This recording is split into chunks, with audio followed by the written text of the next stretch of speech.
सत्यनारायण अभिराम जप हरे कृष्ण हरे राम। भज सत्यनारायण अभिराम जप हरे कृष्ण हरे राम। जगद्गुरु ठाकुर श्री श्री अभिराम परमहंस देव स्वयं स्थूल लीला कला बेले केते भक्त मानकर अनुभूतिर कथा शुणिले मन आनंदित हब एवं प्रभुंकर पादपद्म भक्ति रहिब। भक्ति अमूल्य रत्न बाल्यकालु कर अर्जन भक्ति रत्नमाला हृदय करहार दिशिव केड़े शोभन। लीला संगी सन्यासी महात्मा माने जितबले प्रभुंक पाखरे सेवार थिले तांको चरण तले से समयर केतोटी लीला कथा आपणक निकटरे उपस्थापन करुछु। प्रभुंक कृपा भावी या सादरे स्वीकार करी प्रभुंक चरण तले भक्तिपूत मनोभाव प्रभुंक सेवा करवा तांको विश्वास करवा हला मूल कथा। सत्यनारायण स्वामी जय। ठाकुर को अंग संगी कंडरी बाबा कथा से कही ठाकुर तू से मेला करू मु नथिबी। ठाकुर सन्यासी हिसाब से पूज्य वैकुंठ बाबा नाम प्रथम अच्छी सत्य, मात्र प्रथम शिष्य हेबार सौभाग्य लाभ करथिले पूज्य कंडरी बाबा। सते जेपरि एक लौह मानव ठाकुरंठारे अटल निष्ठा अचल भक्ति ठाकुर आज्ञा पालन करने छड़ा आउ कुआडे दृष्टि नथिले भी भक्त मानू अनंत निगिड़ा स्नेह ढाली देवारे से केवे कार्पण्य देखांती ना। सुंदर कथा।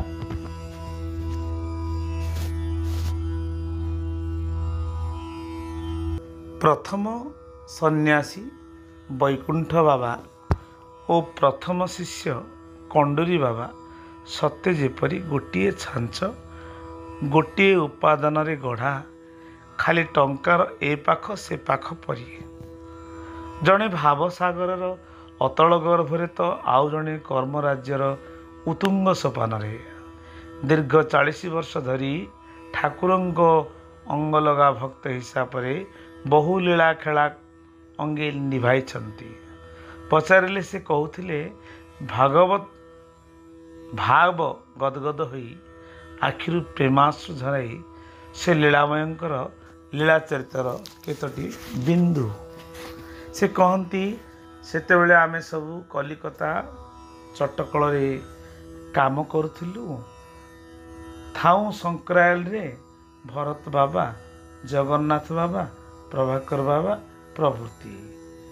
आली ओलाभर गाँर भीम प्रधान तो सरदार थिले चटकल रे, से भी संक्रायल रे रहउथिले। ठाकुर को से प्रथम देखिले। एक तो कमनीय चेहरा पुणी ओडिया बोली जानी बहुत आदर अभ्यर्थना करी अतिथि कले। तांको सान पुओ लक्ष्मीधर बयस 10 कि 12 हेबो तापाई अवधान खोजुथांती। ठाकुर को सरदार भीम प्रधान पचारिले तमे कौन अमरकोश पढ़ीच? मो पुओ को टिके अमरकोश पढ़ात एठी रहंत। ठाकुर किछि दिन प्रधानक अतिथि हेले। संध्या को नुआ नुआ भजन बोलती, खंजणी बजाती। आमे सबू रुंड हो भजन शुणा।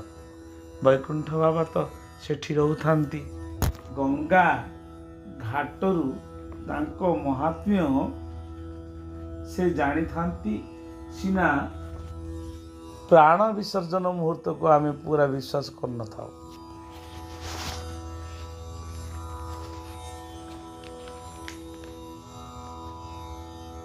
मात्र से मंत्र कला भली तांको टिके न देखिले आमे पागल हो जाउथिलु। दिने भाबिले सते जेबे से भगवान वैकुंठ को गंगा जल रक्षा करि पारले ते मोते जदि शंख चक्र गदा पद्म धरी ଚତୁର୍ଭୁଜ ଦେଖାଇଦେବେ ତେବେ ଯାଇ ମୁଁ ବିଶ୍ୱାସ କରିବି। ତାହାକୁ କିଛି କହିନଥାଏ, କାହାକୁ କିଛି କହିନଥାଏ, ମନେ ମନେ ଭାବୁଥାଏ ଆଉ ମନ କଥା ମନରେ ଥାଏ। ଆମେ ତ ସବୁଦିନେ ସର୍ଦ୍ଦାର ଭୀମ ପ୍ରଧାନଙ୍କ ବସାକୁ ଆସୁ ଭଜନ ଶୁଣିବାକୁ। ଗୋଟିଏ ଅଲଗା ଘର ସେ ଦେଇଥାନ୍ତି ଠାକୁରଙ୍କୁ। ଦିନେ ମୁଁ ପ୍ରଥମେ ପହଞ୍ଚିଲି, ଆଉ କେହି ଆସିନଥାନ୍ତି। ଘର ଭିତରେ ଠାକୁର ଏକୁଟିଆ ଥାନ୍ତି। ମୁଁ ସେ ଘର ଭିତରକୁ ପଶିଗଲା ବେଳକୁ ଘର ଭିତରଟା ମହକି ଉଠିଲା ଝୁଣା, ଗୁଗୁଳ, ଜୁଆ, ଚନ୍ଦନ ଗନ୍ଧରେ। କବାଟ ଦର ଆଉଜା ହୋଇଥାଏ। ଭିତରକୁ ଚାହିଁଦେଲି, ଆଶ୍ଚର୍ଯ୍ୟ ହେଲି। ସେ ଘରେ ଠାକୁରଙ୍କୁ ଅବିକଳ ଫଟୋରେ ଦେଖିଥିବା ନାରାୟଣଙ୍କ ମୂର୍ତ୍ତି ପରି। ଶଙ୍ଖଚକ୍ର ଗଦାପଦ୍ମ ଚାରି ହାତରେ ଧରିଥାନ୍ତି। କଣ୍ଠରୁ ପାଦ ଯାଏ ଫୁଲମାଳରେ ଭୂଷିତ। ମୋତେ ଦେଖି ହସିଦେଲେ। ମୁଁ ସାଷ୍ଟାଙ୍ଗ ପ୍ରଣିପାତ କଲି। ଉଠି ଦେଖିଲି ଆଉ ସେ ଚତୁର୍ଭୁଜ ନାରାୟଣ ରୂପ ନାହାନ୍ତି। ପୂର୍ବ ରୂପରେ ବସିଛନ୍ତି ପଦ୍ମାସନରେ। ପାଖକୁ ଡାକିଲେ, ଗଲି। ଆଉ ଥରେ ସାଷ୍ଟାଙ୍ଗ ପ୍ରଣାମ କଲି। ଆଶୀର୍ବାଦ କଲେ ମୋ ମଥା ଉପରେ ହାତ ରଖି। ପରେ ପରେ ଅନ୍ୟମାନେ ଗୁରୁଚରଣ, ଚକ୍ରଧର, ପ୍ରଭାକର ପ୍ରଭୃତି ପହଞ୍ଚିଗଲେ। ଠାକୁରେ ଖଞ୍ଜଣି ଧରି ନୂଆ ଲେଖିଥିବା ଭଜନ ଗାଇଲେ। ଆମେ ପାଳି ଧରିଲୁ। ସୁନ୍ଦର କଥା, ସଂକ୍ରାଳୀର କଥା। ସେଥର ଆଉ ଥରେ କଥା, ସେଥର କାଠ ଆସୁଥାଏ। ଆଶ୍ରମରେ ଘର ତିଆରି ହେବାକୁ ଭଞ୍ଜନଗରରୁ ନୌକାରେ କାଳୁପଡ଼ା ଠାରୁ କାଠ ସବୁ ଆସିଲା। ପୁରା ଟ୍ରକରେ ଟ୍ରକେ କାଠ। ନୌକା ଆମର ଛାଡ଼ିଦେଲୁ। ଦିନ ରତ ହେଉଥାଏ। ରାତି 10ଟା ସୁଦ୍ଧା ମଠରେ ପହଞ୍ଚିବା କଥା। ଆକାଶ ବେଶ୍ ନିର୍ମଳ ଥାଏ। ପ୍ରାୟ ଚିଲିକାରେ ଅଧେ ବାଟ ଆସିଛୁ କି ନାହିଁ, ହଠାତ୍ ଆକାଶରେ ମେଘ ଘୋଟି ଆସିଲା। କଳାହାଣ୍ଡିଆ ମେଘ, ଝଡ଼ ସାଙ୍ଗକୁ ତୋଫାନ। ଏମିତି ତୋଫାନ ବର୍ଷା ମୁଁ ଜୀବନରେ କେବେ ଦେଖି ନାହିଁ। ନାଁକୁ ନାଉରି କାତ ପୋତି ଅଟକାଇ ରଖିଲା ସତ, ମାତ୍ର ଝଡ଼ ତୋଫାନ ଏତେ ବେଗରେ ହେଉଥାଏ ଯେ ନାଁଟି ଟଳମଳ ହେଉଥାଏ। ସତେ ଯେପରି ସେହି ମୁହୂର୍ତ୍ତରେ ଓଲଟି ପଡ଼ିବ କି। 3 ଦିନ 3 ରାତି ସେହି ଚିଲିକା ମଝିରେ ଗୋଟିଏ ଜାଗାରେ ରହି, ମଝି ଦରିଆରେ ଏଆଡ଼େ ନୁହେଁ କି ସିଆଡ଼େ ନୁହେଁ। ଖାଇବାକୁ କିଛି ନାହିଁ। ରୋଷେଇ ସରଞ୍ଜାମ ଚାଉଳ, ଡାଲି, ଲୁଣ, ଆଳୁ 2ଟା ଥାଏ ଯେ ରୋଷେଇ କରି ହେବ କିପରି। 3 ଦିନ କାଳ ସେହି ଚାଉଳକୁ ମୁଠେ ମୁଠେ ଚୋବାଇ ବଞ୍ଚିଲୁ। ଝଡ଼ ବର୍ଷା ଲାଗି ରହିଲା। ତଲେଇଟି ନୌକା ଉପରେ ପକାଇଥାଉ, ତା ତଳେ ଓଦା ସୁଡ଼ୁବୁଡ଼ୁ ହୋଇ ବସିଥାଉ। ନାଉରି 2 ଜଣ ଆଉ ମୁଁ ପଦାକୁ ମୁହଁ କାଢ଼ିବା ପ୍ରଶ୍ନ ନାହିଁ। ଭିତରେ ବସି ବସି ଭୋକରେ ନିଦରେ ଆଖି ବୁଜି ହେଇଯାଉଥାଏ। ରାତି କେତେ ହେଲାଣି ଜଣା ପଡ଼ୁନଥାଏ। ଆମ ନୌକାଟି ଯେମିତି ଚାଲିଲା ପରି ମନେ ହେଲା। ପବନରେ ହଲୁଛି ବୋଲି ଭାବିଲୁ ସିନା, ଆଉ ପଦାକୁ ମୁହଁ କାଢ଼ିଲୁ ନାହିଁ। ଅନ୍ଧାର, ରାତି କିଟିକିଟି କଳା ଅନ୍ଧାର। ମୁହଁକୁ ମୁହଁ ଦିଶୁନାହିଁ।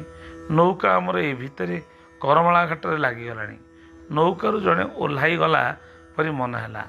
ଆଶ୍ଚର୍ଯ୍ୟ ଲାଗୁଥାଏ। ସତ୍ୟନାରାୟଣ ସ୍ୱାମୀଙ୍କର ଜୟ କହି ନୌକାରୁ ଓହ୍ଲାଇଲୁ। ଠାକୁରେ ଉପରେ ଥାନ୍ତି। ଯାଇ ଦର୍ଶନ କଲୁ। ଠାକୁରେ ପଚାରିଲେ, କ'ଣ ଟିକିଏ ଅସୁବିଧା ହୋଇଗଲା? ହଉ, ଆସିଗଲ ତ, ଆଉ କ'ଣ ଅସୁବିଧା? ଆମେ ଆଉ କି ଉତ୍ତର ଦିଅନ୍ତୁ? ଦୟାଳୁ ଠାକୁର ଯେ ଆମ ପାଇଁ ଝଡ଼ ତୋଫାନରେ କେତେ କଷ୍ଟ ନ ସହି ଆମକୁ ମଝି ଦରିଆରୁ ରକ୍ଷା କଲେ, ଆଉ କ'ଣ ଅନ୍ୟ କେହି ବିଶ୍ୱାସ କରିବେ? ସତ୍ୟନାରାୟଣ ସ୍ୱାମୀଙ୍କର ଜୟ। ଆଉ ଥରକର କଥା, ଠାକୁରଙ୍କ ଜନ୍ମଦିନ। ଭକ୍ତ ବହୁ ସମାଗମ ହୁଏ। ହାଟରୁ ପରିବା ଅଣାଯାଏ। ସେଥର ମୁଁ ତେଲଙ୍ଗା ହାଟରୁ ଡଙ୍ଗାରେ ପରିବା ମୁଁ ସେଥର ଡେଲାଙ୍ଗ ହାଟରୁ ଡଙ୍ଗାରେ ପରିବା ଧରି ଆସୁଥାଏ। ନାଁ ଲାଗିଲା ଘାଟରେ। ଡଙ୍ଗା ପାଖକୁ ଶଗଡ଼ରେ ସବୁ ପରିବା ବୁହା ହୋଇଯାଇଥାଏ। ଆଳୁ, ବୋଇତି କଖାରୁ, ବାଇଗଣ, ସାରୁ ପ୍ରଭୃତି ଶଗଡ଼ରେ ଲଦା ଗଲା। ମୁଁ ଶଗଡ଼ରେ ବସିଲି। ଘାଟରୁ ଅଳ୍ପ ବାଟ ଆସିଛୁ। ଅନ୍ଧାର ହୋଇଥାଏ। ଶଗଡ଼ ଚକଟା ଗୋଟେ ଖାଲୁଆ ଜାଗାରେ ଅଣେଇ ହୋଇ ପଡ଼ିଲା। ମୁଁ ଖସି ପଡ଼ିଲି। ମୋ ଛାତି ଉପରେ ଚକ ଚଢ଼ିଗଲା। ଅଚେତ ହୋଇ ପଡ଼ିଲି। ସମସ୍ତେ ଭାବିଲେ ମୁଁ ଆଉ ବଞ୍ଚିବି ନାହିଁ।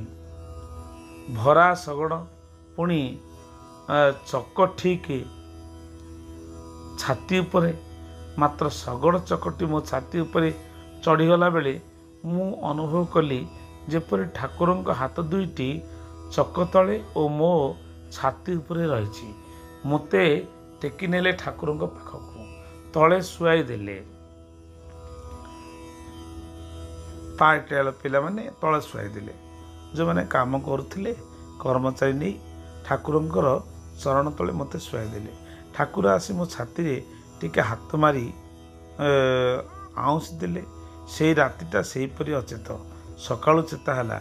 ଛାଡ଼ି ଟିକେ ଅଳ୍ପ ପରାସ ଲାଗୁଥାଏ ସିନା, ଶଗଡ଼ ଚଢ଼ିଯିବାର ଚିହ୍ନ କିଛି ନଥାଏ। ପୂର୍ବଦିନ ଭଳି ଗାଧୁଆ ପାଧୁଆ କଲି, ସତେ ଯେମିତି କିଛି ଘଟେ ନାହିଁ। ଏ ଥିଲା ମୋର ଅନୁଭୂତିର କଥା। ଶେଷ ଅନୁଭୂତି ଥିଲା 1963 ମସିହା ଚନ୍ଦନ ଯାତ୍ରା। ପୂର୍ଣ୍ଣମୀ ଠାରୁ ଭଉଁରୀ ଯାଏଁ 8 ଦିନ ବହୁତ ପରିଶ୍ରମ କରିବାକୁ ପଡ଼ିବ। ଭକ୍ତଙ୍କ ଗହଳି ତ ବହୁତ ହୋଇଥାଏ। ସେମାନଙ୍କର ଯେପରି କୌଣସି ଅସୁବିଧା ନ ହୁଏ, ଠାକୁରଙ୍କ କଡ଼ା ନିର୍ଦ୍ଦେଶ ଥାଏ।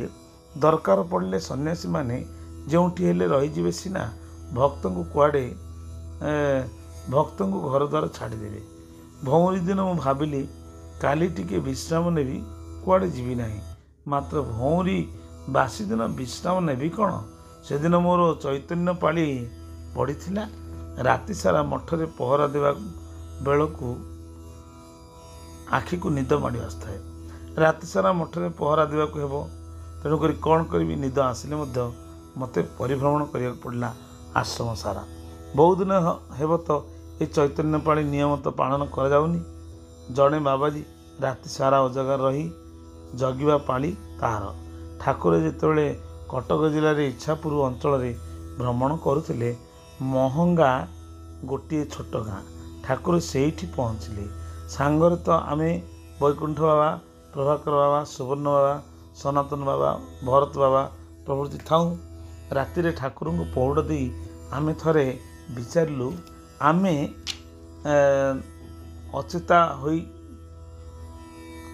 ଅଚେତାରେ ଶୋଇବା କାହିଁକି?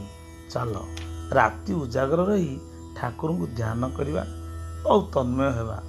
ନିଃସ୍ୱାର୍ଥରେ କେତେ ଗୋବରୀ ନଦୀ କୂଳରେ, କେବେ ମାହାଙ୍ଗା ଆଡ଼କୁ ଯାଇଥିବା ନିରୋଳ ରାସ୍ତା କଡ଼ରେ ଏକାଠି ବସି ଧ୍ୟାନସ୍ଥ ହେଉ। 2-3 ଦିନ ଏହିପରି ଧ୍ୟାନସ୍ଥ ବେଳେ ଠାକୁର ନିଜେ ସେଠାରେ ପହଞ୍ଚି କହିଲେ, ତୁମମାନଙ୍କର ପ୍ରଭୁ ତ ତୁମ ଅନ୍ତରରେ ଧ୍ୟାନ କରୁଛ କାହାକୁ? ଆମେ ସବୁ ପାଦ ତଳେ ପଡ଼ି କ୍ଷମା ମାଗିଲୁ। ବହୁତ ଦେଇ ପୁଣି ଧ୍ୟାନରେ ବସିଲୁ। ପହୁଡ଼ ଦେଇ ପୁଣି ଧ୍ୟାନରେ ବସିଲୁ। ତାଙ୍କୁ ଜାଗ୍ରତ କରାଇବା ପାଇଁ ଆମେ ପହଡ଼ ଦେଇ ଧ୍ୟାନରେ ବସିଲୁ। ସେଇଦିନ ଏ ଚୈତନ୍ୟ ପାଳି ଆରମ୍ଭ ହେଲା। ରାତି ଅଧରୁ ଗଡ଼ିଗଲାଣି। ମୁଣ୍ଡରେ ଠେଙ୍ଗାଟିଏ ଭିଡ଼ିଥାଏ, ଠେଙ୍ଗାଟିଏ ଧରିଥାଏ। ଆଶ୍ରମ ଚାରିଆଡ଼େ ବୁଲି ଅଇଲି। ଘୁମ ଟିକେ ଲାଗୁଥାଏ। ଟିକେ ବସି ପଡ଼ିଲି। ବସିଲେ ବି ନିଦ ମାଡ଼ି ଆସୁଛି ବୋଲି ପୁଣି ଚାରିଆଡ଼େ ବୁଲି ପହରା ଦେଲି। ଦେଖିଲି ଠାକୁର ଉପର ମହଲା କବାଟ ଫିଟାଇ ପଦାକୁ ବାହାରିଲେ। ମୋତେ ପକାଇଲେ। ମୋ ଉପରକୁ ଟର୍ଚ୍ଚଟିଏ ପକାଇଲେ। ସିଡ଼ି ବାଟେ ଉପରକୁ ଗଲି। ପଙ୍ଖା କଲି ଠାକୁରଙ୍କୁ। ଠାକୁର କେମିତି ଉଦାସିଆ ଭାବରେ କହିଲେ, ପୁଅରେ, ଏତେ ପରିଶ୍ରମ ପରେ ତୋର ପୁଣି ଆଜି ଚୈତନ୍ୟ ପାଳି? ହଉ, ଏହାପରେ ଗୋଟିଏ ବଡ଼ ମେଳା ନିକଟରେ ଏଇଠି ହେବ, ତୁ ସେଇ ମେଳା କରିବୁ। ମୁଁ କିନ୍ତୁ ନଥିଲି। ମୁଁ ସଙ୍ଗେ ସଙ୍ଗେ ଠାକୁରଙ୍କ ପାଦ ଧରି ପଡ଼ିଗଲି। କହିଲି, ତୁ କୁଆଡ଼େ ଯିବୁ ବାୟା? ମୋତେ ସଙ୍ଗରେ ନ ନେଇ ତୁ କେମିତି କୁଆଡ଼େ ଯିବୁ କହିଲୁ? ଭାବରେ ତନ୍ମୟ ହେଇ ପ୍ରଭୁଙ୍କୁ କହିଲି। ତାପରେ ଠାକୁର ମୋତେ ଭୁଲାଇ ଦେଲେ। ହସି ହସି ସାନ୍ତ୍ୱନା ଦେଇ କହିଲେ, ମୁଁ ଏଠୁ କୁଆଡ଼େ ଚାଲିଯିବି ନା କ'ଣ? ଏଇଠି ଥିବି ତୋ ପାଖେ ପାଖେ। ତୁ କିନ୍ତୁ ସବୁ ବୁଝିବୁ, ମୁଁ କିଛି ବୁଝିବି ନାହିଁ। କିଏ ଜାଣିଥିଲା ଠାକୁର ସ୍ଥୂଳ ଦେହ ରକ୍ଷା କରିବା ପାଇଁ ଏମିତି ଇଙ୍ଗିତ ସବୁ ଦେଇଥିଲେ। ଠାକୁର କାର୍ତ୍ତିକ ଶୁକ୍ଳ ଏକାଦଶୀ ଦିନ ଗଲେ।